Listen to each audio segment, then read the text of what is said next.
पाकिस्तान से दिल्ली की तरफ जो रेलगाड़ियां आ रही थीं, उनमें हिंदू इस प्रकार बैठे थे जैसे माल की बोरियां एक के ऊपर एक रखी जाती हैं। अंदर ज्यादातर मरे हुए लोग, गला कटे हुए रेलगाड़ी के छप्पर पर बहुत से लोग बैठे हुए थे।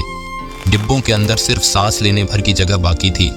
बैलगाड़ियां, ट्रक्स हिंदुओं से भरे हुए थे और रेलगाड़ियों पर लिखा हुआ था आज़ादी का तोहफा। रेलगाड़ी में जो लाशें भरी थीं, उनकी हालत कुछ ऐसी थी कि उनको उठाना मुश्किल था। दिल्ली पुलिस को फावड़े में उन लाशों को भरकर उठाना पड़ा। उन लाशों को ट्रक में भरकर किसी निर्जन स्थान पर ले जाकर उन पर पेट्रोल के फव्वारे मारकर उन लाशों को जलाना पड़ा। इतनी विकट हालत थी कि उन मृतदेहों से भयानक बदबू आ रही थी। उधर सियालकोट से खबरें आ रही थी कि वहां से जिस हिंदुओं को निकाला जा रहा है, उनके घर, उनकी खेती, पैसा, अड़का, सोना चांदी, बर्तन सब मुसलमानों ने अपने कब्जे में ले लिए थे। बच्चियों को भगाया गया। बलात्कार किए बिना एक भी हिंदू स्त्री वहां से वापस नहीं आ सकती थी। जो स्त्रियां वहां से जिंदा वापस आई, वो अपना इलाज करवाने से डर रही थीं। डॉक्टर ने पूछा, क्यों हुआ है? उन महिलाओं ने जवाब दिया, हम आपको क्या बताएं, हमें क्या हुआ है। हमें खुद नहीं पता कि हमारे साथ कितने लोगों ने बलात्कार किए हैं। जब डॉक्टर ने देखा तो उनके पूरे शरीर पर चाकुओं से जख्मी घाव थे। जिन स्थानों से लोगों ने जाने से मना कर दिया, उन स्थानों पर हिंदू स्त्रियों की नग्न यात्राएं निकाली गईं। बाजार सजाकर उनकी बोलियां लगाई गईं और उनको दासियों की तरह खरीदा बेचा गया। 1947 के बाद दिल्ली में 4,000 हिंदू निर्वासित आए और इन हिंदुओं को जिस हाल में यहाँ आना पड़ा था, क्या उसके बावजूद पाकिस्तान को 55 करोड़ रुपए देने ही चाहिए?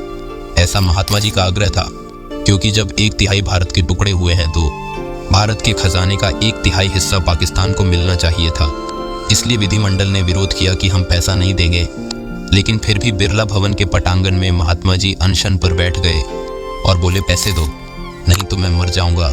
एक तरफ अपने मुंह से ये कहने वाले महात्मा जी कि हिंसा उनको पसंद नहीं है, और दूसरी तरफ जो हिंसा कर रहे थे उनके लिए अनशन पर बैठ गए। क्या ये हिंसा नहीं थी? अहिंसक आतंकवाद की आड़ में दिल्ली में हिंदू निर्वासितों के रहने की कोई व्यवस्था नहीं थी। इससे ज्यादा बुरी बात यह थी कि दिल्ली में खाली पड़ी मस्जिदों में हिंदुओं ने शरण ली थी। तभी बिरला भवन से महात्मा जी ने भाषण में कहा कि दिल्ली पुलिस को मेरा आदेश है, मस्जिद जैसी चीजों पर हिंदुओं का कोई शरण नहीं रहना चाहिए। निर्वासितों को बाहर निकालकर मस्जिदें खाली करे, क्योंकि महात्मा जी की दृष्टि में जान सिर्फ मुसलमानों में थी, हिंदुओं में नहीं। जनवरी की कड़कड़ाती ठंडी में हिंदू महिलाओं और छोटे छोटे बच्चों को हाथ पकड़कर पुलिस ने मस्जिद के बाहर निकाला। गटर के किनारे रहो, लेकिन छत के नीचे नहीं, क्योंकि तुम हिंदू हो। 40 लाख हिंदू पाकिस्तान से भारत में आए थे, ये सोचकर कि यह भारत हमारा है। ये सब निर्वासित जब गांधी जी से मिलाने बिरला भवन जाते थे, तब गांधी जी माइक पर से कहते थे, क्यों आए यहाँ पर अपने घर जायदाद बेचकर? वहीं पर अहिंसात्मक प्रतिकार करके क्यों नहीं रहे?